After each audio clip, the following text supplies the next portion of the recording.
My husband had a serious injury weeks ago. He's bedridden and his family come to see him every day. Mother-in-law keeps drilling what I need to do to make my husband comfortable but does nothing to help. Just visits every day and sits around expecting to be fed and entertained. Sometimes Bil, his wife and kids join them and turn the house into a mess. Yesterday Mil, her husband and son came again.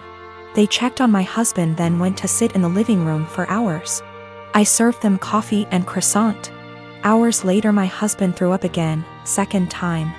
I had to take care of changing his clothes and cleaning the sheets to avoid infections.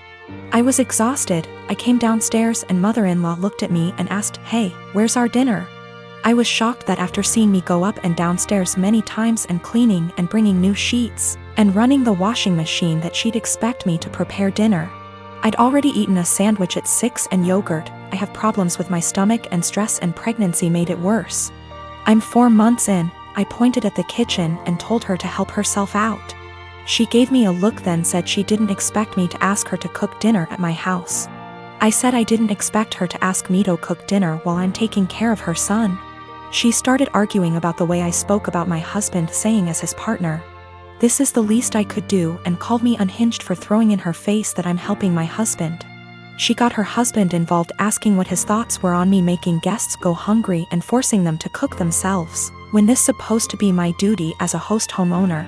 Father-in-law said they could order food and call it a day and yelled at my younger brother-in-law to stop playing on his phone and order food, but mother-in-law got mad and lashed out criticizing me saying I wasn't up to the challenge of taking care of my home and my guests like an adult. I lost it on her and told them to leave since she kept yelling disrupting my husband's sleep.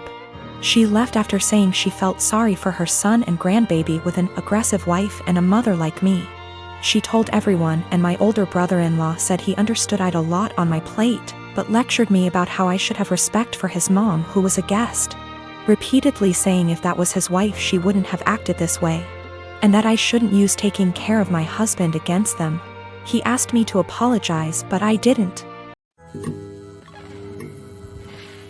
So I am 22 years old. I don't have much knowledge about finances and stuff as I still live at home as I'm at university.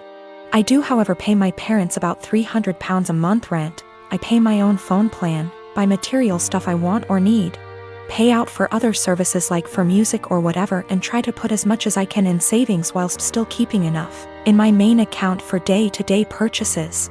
Currently, I am saving up for driving lessons and hope that if I pass decently, I can use some of my savings towards getting a car. I'm in my final year of uni so I'll be done and able to work full-time when all this happens. I also decided to get a credit card so I can learn how to manage credit wisely and build some up. My credit score is good for someone of my age and circumstance but obviously it's nothing great in comparison for other stuff. I should point out that at most I only plan on using this card with a total adding up to £100. I've stuck to that so far and only actually used it twice with these purchases only adding up to £80 and I paid it off quickly. I do not plan on exceeding my limit anytime soon as I've heard far too many horror stories of people just using their credit card too much cause it was handy and getting into debt. The only people I disclosed this to was my dad as my mom has the tendency to blab to my brother and sister-in-law, both 28. She happened to overhear us talking one day and before I knew it, my brother and sister-in-law got wind and asked me if they could use it. They both admitted they had debt spurned on by excessive credit card use and thought that since I basically had nothing owed on mine, it was free money. I told them quite politely that I was really uncomfortable with that idea and that I would owe the money and I can't magic up that kind of money. Things went quiet until a few days later they both turned up at the house. They were nice to start with but basically started demanding I let them use the card and they tried to manipulate my mother into guilting me into doing it. I got really angry and when my brother said I owe it to them because they used to babysit me up until a couple of years ago, I laughed in their faces and walked out. When I came home, I learned they tried to manipulate my dad and he kicked them both out. My mother then tried and he told her to go too and she is currently staying with my brother and Sil. The only person on my side is my dad who tells me they're all trying to take me for a ride and they're trying to manipulate me cause I'm young, and they think I'm vulnerable. My brother, sister-in-law and mom on the other hand think it isn't a big deal letting someone else use my card. It's really messing with my head and I just want everyone to stop being in an argument. I am 19 years old and my parents are in their 50s. For as long as I can remember, I have been allergic to several things: dairy, wheat / flour / gluten, legumes. Since I was a young child, my parents have completely kept all of them out of our house. While other kids ate breakfast cereals, I ate fish and assorted pickled vegetables for breakfast. While other kids had Lunchables, I had grilled chicken or fish with, again, assorted vegetables, usually sweet potatoes. While other kids ate birthday cake at the birthday party, I had an apple. I never questioned this until a couple of months ago. I was at my aunt's house for my birthday party, and she made brownies for everyone. For me, she took great steps to make them with almond flour and avoided all of my allergies. I started eating them and thought little of it until my aunt suddenly looked at me and, in a panicked way, asked which plate I took the brownies from. I pointed from the one where I got my brownies, and she immediately stood up and told me we had to get my EpiPen. She raced to ask my mother for it, and I sat there scared out of my mind because I had never mistakenly eaten flour before. I noticed my mother had calmed her down, and then she said that we don't have to worry because she had switched the plates of brownies. And after all, I had eaten the ones made with almond flour. I found this incredibly odd because, really, why would she swap the plates? That doesn't even make sense. But for the time being, I let the issue rest. It didn't sit well with me for about a week and I finally went to get an allergy test. The doctor started with a skin prick test, and lo and behold, I didn't react to any of the above substances. Then he ordered a blood test, and when the results came in, they said that I had absolutely no intolerance to any of the foods I'm supposed to be allergic to. I was furious and called my mother. She eventually admitted that she lied to me because she wanted me to be on a Paleolithic diet and wanted me to be able to avoid all temptations.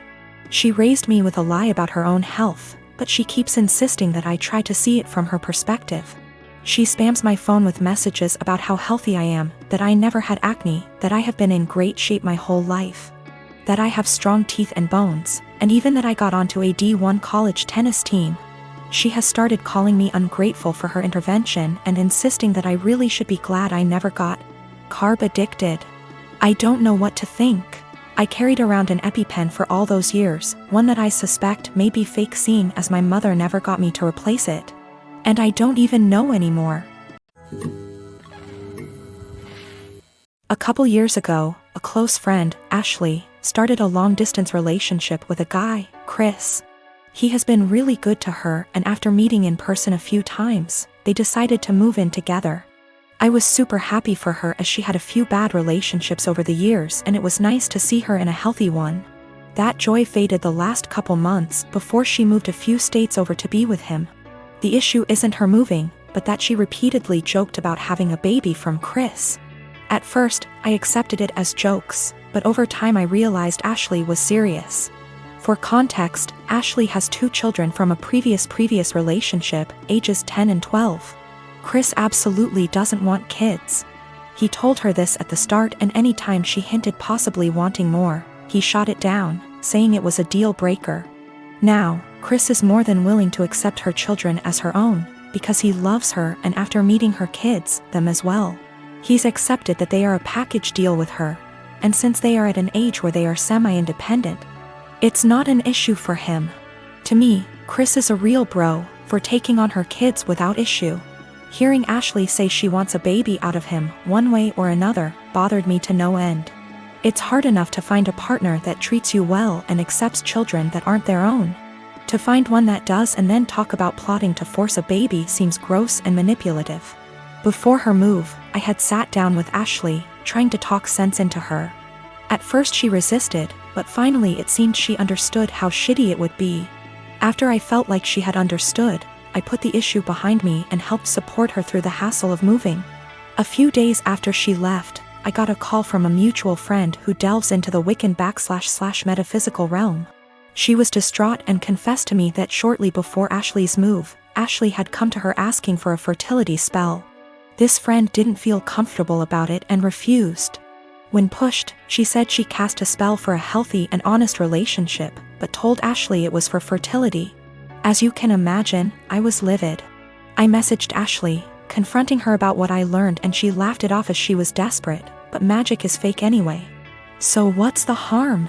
She then let it slip that since Chris was planning on getting a vasectomy in a few months, she had poked holes in their condoms as a last-ditch effort. At that point, I couldn't stay silent. I gathered up screenshots of all the conversations over the last few months and sent them to Chris. He understandably freaked out and kicked her out. Now, Ashley hates me because she was kicked out after a huge move and didn't have a job or money to make it back.